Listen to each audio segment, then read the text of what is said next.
back in the days kuna siku nilipost about a guy named Farouk Kibet and a documentary.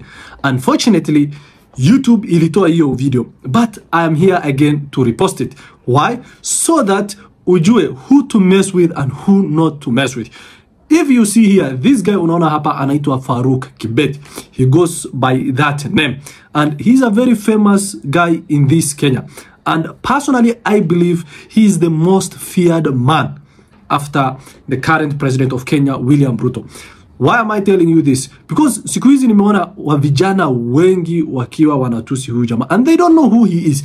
Now, let me share with you this documentary and you watch very carefully and know who this guy is.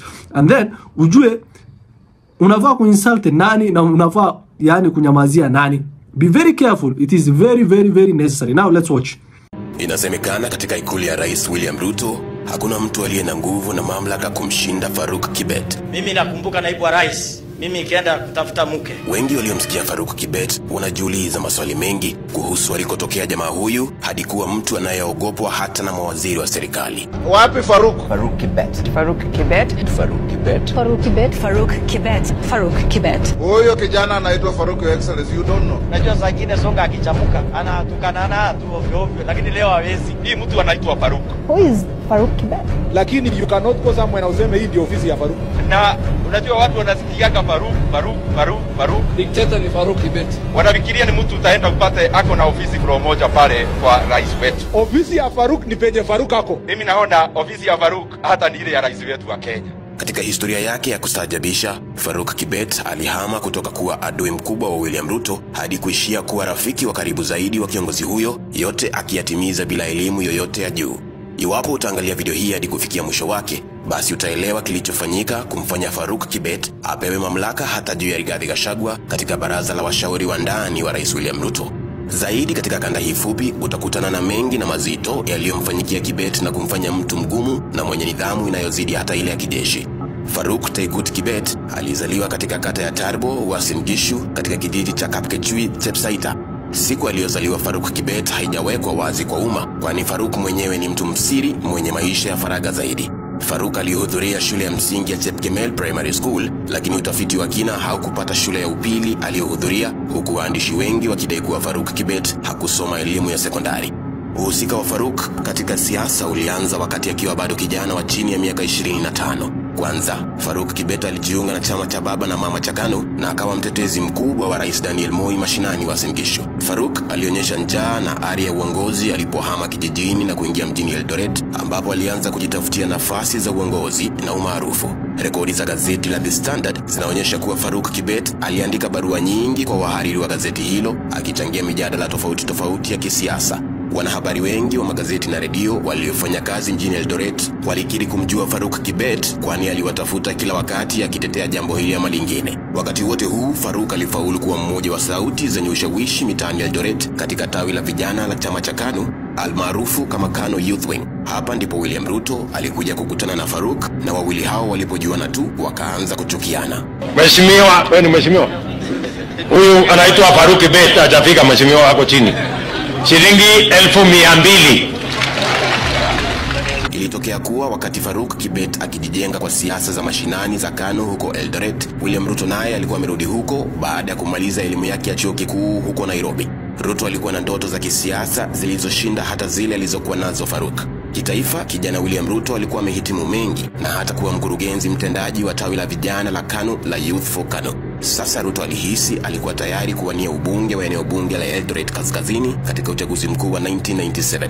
Hii ingemaanisha yeye kushindana na mbunge wa eneo hilo aliyeitwa Reuben Chesire, mwandani wa Rais Daniel Moi na ambaye Farouk Kibet alikuwa anamfanyia kazi mashinani. Ujasiri wa Ruto kuendea kiti cha bosi wake Farouk ulitokana na mgawanyiko uliokuwa KANU wakati huo. Viongozi wa vijana ndani ya KANU walioongozwa na watu kama Cyrus Kirongo na William Ruto walitofautiana na wenzao wazee kuhusu uendeshaji wa chama. Licha ya Rais Moi mwenyewe kujaribu kutatua mzozo huo, kijana William Ruto na wenzake waliungana pamoja na kuunda muungano tofauti na chanya ndani ya KANU ulioitwa United Democratic Movement UDM.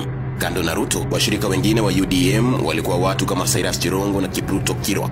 Wakati huo William Ruto alikuwa mashinani Eldoret North akipiga kampeni kwenye kwa kiti cha ubunge cha Reuben Chesire, mwanasiasa aliyekuwa na ushawishi, pesa na tajriba kubwa kumshinda. Ni katika kipindi hiki cha kampeni ya kura ya 1997 ambapo Faruk Kibet alibadilika na ghafla akawa mtu wa mkono wa William Ruto. Unajua huyu Sonko aliteswa mpaka akateseka.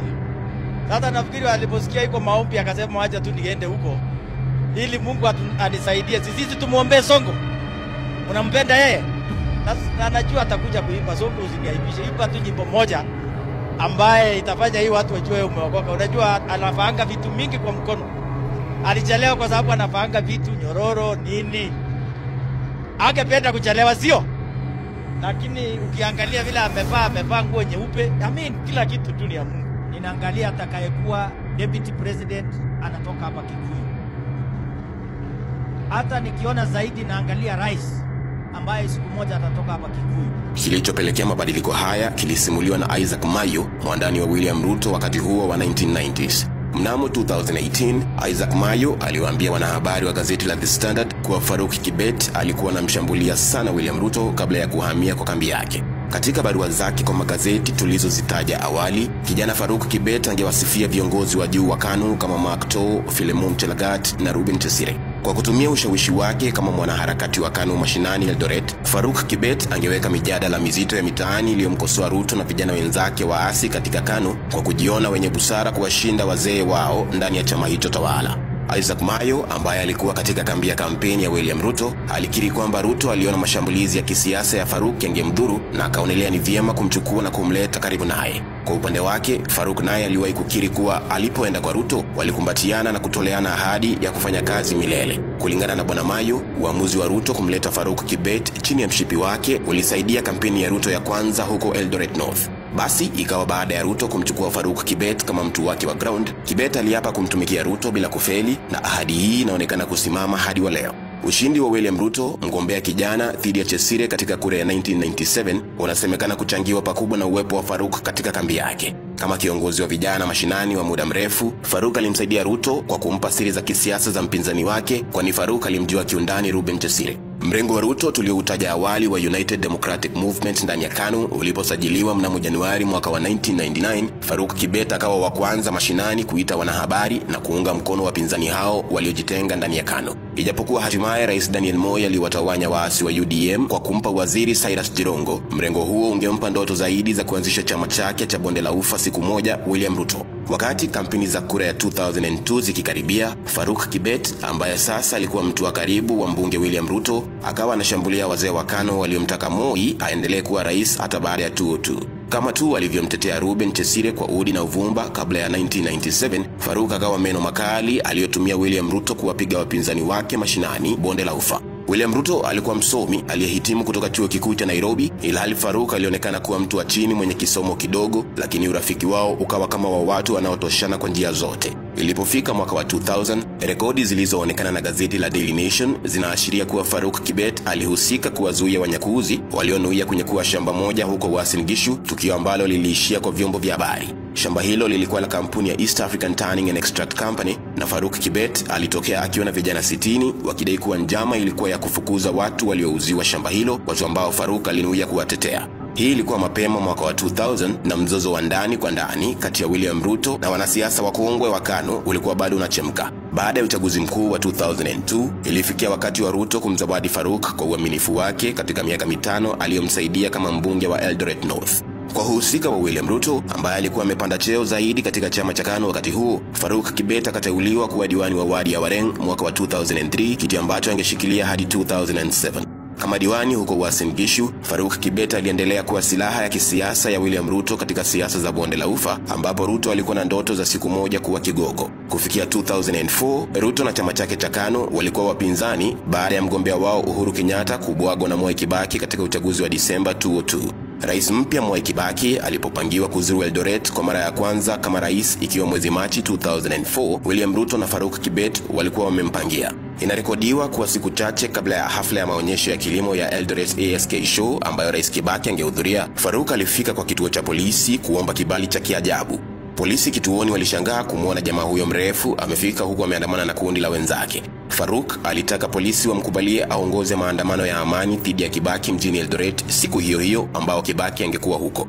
Aliponyimwa nafasi hiyo, alisema alitaka kuandaa maandamano hayo kwa niaba ya wabunge wa KANU, ikiwemo William Ruto, David Koros, Joseph Lagat, David Sudi, Charles Kiteo na Nick Salat. Faruk, wewe ndio unapanga hiyo mikutano yote ati ya vijana wewe? Faruk alisema yeye na wenzake walitaka kuandamana kulalamikia bei mpya za mbolea zilizotolewa na serikali ya Kibaki na hatua ya waziri wa uchukuzi John Mishuki aliyekuwa amefunga uwanja wa ndege wa Eldoret bila maelezo. Hafla ya Rais Mwai Kibaki asubuhi ya Machi tarehe 3, 2004 ilifanyika bila Faruk Kibet kufanya maandamano yake, lakini ukosoaji wake kwa serikali ya Mwai Kibaki haungekuja kuishia hapo. Katika hafla tofauti iliyofanyika kabla ya hii, Faruk Kibet alimkosoa Rais Kibaki hadharani kwa kumteua Mude Awori kuwa naibu rais, akisema uzee wa Bwana Awori ungeuzuia utendakazi wake na kufungia nje viongozi waliokuwa vijana zaidi. Serikali ya Kibaki ilipotoa taarifa ikimtaka rais mstaafu Daniel Moi kuandikisha taarifa na polisi kuhusu madai ya ufisadi dhidi yake, Faruk Kibet alijitokeza na kuongoza maandamano tena mjini Eldoret dhidi ya serikali ya NARC. Huu ulikuwa wakati ambao waziri wa katiba katika serikali ya Kibaki, Bwana Kiraito Murungi, alikuwa anashutumiwa kwa kumkosea heshima Rais Daniel Moi. Kufuatia uchunguzi ulioendeshwa dhidi ya Moi na mawaziri wake baada ya serikali ya NARC kuingia 2003, Kiraito Murungi alinukuliwa akimshauri Daniel Moi astaafu kabisa kushiriki siasa, kisha ajionee kwenye televisheni yake nyumbani kwake jinsi ya kuendesha serikali, kwani wakati wake alikuwa hawezi kuiendesha. Katika maandamano yake mjini Eldoret kufuatia matamshi ya Kiraito, Faruk Kibet alidai kuwa jamii yake ya Wakalenjin walikuwa wanakandamizwa na serikali mpya, zaidi akilalamikia watumishi wa umma wa juu serikalini wa Kikalenjin waliokuwa wanaondolewa kwa wingi katika mwaka wa kwanza wa Kibaki. Faruk Kibet alinukuliwa akisema kuwa rais mstaafu Daniel Moi alistahili kupewa heshima yake sawa na alivyoipa heshima familia ya mzee Jomo Kenyatta baada ya kuchukua mamlaka 1978. Faruk pia alikosoa hatua ya kuanzisha tume ya ukweli na maridhiano aliyoianzisha Mwai Kibaki, akiamini walioianzisha walikuwa na nia mbaya ya kufufua vidonda vya machafuko ya kikabila yaliyoshuhudiwa wakati wa uchaguzi mkuu wa 1991 na 1997. Baada ya machafuko ya kikabila yaliyofuatia uchaguzi wa Disemba 2007, rais wa sasa William Ruto alikuwa mmoja wa waliotuhumiwa kuhusika na machafuko hayo na hata kafunguliwa kesi na mahakama ya kimataifa ya jinai ICC. Katika kesi hii ambayo Ruto aliishia kushinda na kuondolewa lawama, Faruk Kibet pia alikuwa ametajwa na kiongozi wa mashtaka Fatou Bensouda. Kufikia uchaguzi mkuu wa 2013, Faruk na William Ruto walikuwa wamejenga urafiki na uhusiano wa kikazi wa miaka mingi na wakawa wanaaminiana kama ndugu wa mama mmoja. Unajua, kwa maisha yangu mimi sijawahi kutumia kitu naitwa Twitter, sijawahi kutumia kitu naitwa Facebook. Huyu tu Faruk badala ananiambia usiku ameniamsha asubuhi saa 2. Bila shaka ushirikiano wao katika siasa za kitaifa na za nyumbani Uasin Gishu ulikuwa umezaa matunda mengi kwa wawili hao. Kila alichogusa kisiasa William Ruto kilinawiri na kumuinua, huku Faruk Kibet akiwa kando na nyuma yake kuwezesha mengi wasioyaona wananchi. Kama mjawahi kusikia dictator ni Faruk Kibet. Na unajua yeye ana ofisi, lakini hako na corridor nyingine ambaye inaitwa the corridor of power. Unajua watu wanasikiaga Faruk, wanafikiria ni mtu utaenda upate ako na ofisi floor moja pale kwa rais wetu. Huyu Faruk ni mtu tofauti. Hata hao watu wa kuandika magazeti hawajui waandika anaitwa nani. Ni mtu ako na responsibility, I works hard, lakini you cannot go somewhere na useme hii ndio ofisi ya Faruk. Ofisi ya Faruk ni penye Faruk ako. Murkomen alikosea kusema ati ofisi ya Faruk ni kwenye Faruk ako. Mimi naona ofisi ya Faruk hata ni ile ya rais wetu wa Kenya, kwa sababu huwezi fikia rais Faruk akisema no. Moja ya majukumu fiche ya Bwana Kibet ni kumkinga Rais William Ruto dhidi ya wanasiasa wenzake wenye nia mbaya. Mara nyingi utawasikia wanasiasa wanamsema Faruk Kibet kwa njia ya kulalamika, lakini wakaficha lalama zao kwa maneno matamu. Wakati mmoja amesikika mbunge wa Kiharu Ndindi Nyoro, mmoja wa washikaji wa Ruto bungeni, akisema eti naibu rais Rigathi Gachagua mwenyewe hupitia kwake Faruk anapotaka kusema na Ruto. Hata huyu deputy rais na rafiki yangu kufikia yeye Faruk lazima aseme yes. Lakini huyu Faruk sio mtu wa kiburi, ni mtu wa kunyorosha kazi. Tulikuwa tunaenda mkutano ya campaign, ukiona iko disorder kidogo unaanza kuulizana wapi Faruk, wapi Faruk. Huyu Kibet Faruk ananikumbusha Martin Luther King Jr. mwenye alisema ukipewa kuwa sweeper, sweep mpaka mbinguni imbe iseme there lived a great sweeper. Kipchumba Murkomen, waziri wa Ruto anayepigwa vita na vijana wa Gen Z, aliwahi kunukuliwa pia akisema kuwa wengi wanaotafuta ofisi ya Faruk Kibet wanaikosa, kwani ofisi yake hutembea naye kila anakoenda. Ni kiongozi wetu wa maana sana. Na niseme ukweli, kwa ushindi wa William Ruto na sisi alichangia kiasi kikubwa sana, kwa sababu tulisema hatupangwingwi, lakini tulipatia Faruk Kibet nafasi atupange. Kazi yenye alipewa, alianzia tu kupanga sisi ndio tuongee mzuri kwa mkutano na kukaa vizuri kwa ofisi. Anapanga mpaka kila mtu, hata naibu wa rais wakati alikuwa anaanza ofisi yake juzi anasema na mnitafutie Faruk yangu mwenye atakuwa hapa. Hata nilikuwa nimemwambia Rais Ruto aniwachie yeye apange mambo yangu, akaniruka. Akasema anahitaji yeye nitafute yangu na mimi natafuta. Lakini nimemwambia Faruk nikitafuta yangu atanifanyia training 6 months ashike laini ndio aweze kuendelea mbele. Na juu nimesikia sasa mnaendaka hapa kwa boma yake ati anatoa sukari gunia moja, saa ingine anapea watu. Sipa hiyo wakati alikuwa mtu ya mkono ya deputy president.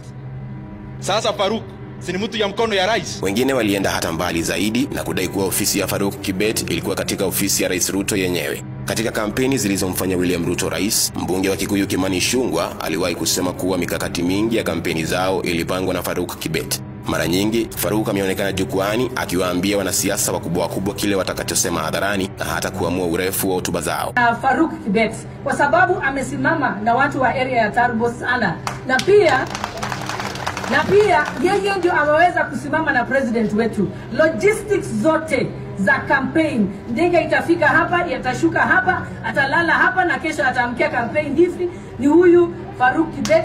Na maajabu andikingi kwa karatasi, yote anachora kwa kichwa. Hata wakati Rais William Ruto alianza mchakato wa kubadilisha baraza lake la mawaziri, Faruk Taigut Kibet anasalia kuwa na usemi mkubwa baina ya watu wote wanaofanya kazi moja kwa moja na Rais Ruto. Iwapo Faruk ataishia kuingilia siasa za kuchaguliwa ni jambo la kuonekana. Kibet has worked, Faruk has worked to the top, and now he's sitting as the one with the key to President William Ruto's coffers, or President William Ruto's. All I'm only cautioning is that we hope he will not misuse his position. Right. We saw the likes of Muradi, who became the presidents themselves because they were associated nearer to President retired Uhuru Kenyatta. They became tyrants. They became people who you could not approach. I hope Kibet does not take that advantage and becomes the Muradi of Uhuru Kenyatta, and now he becomes the Muradi of William Ruto.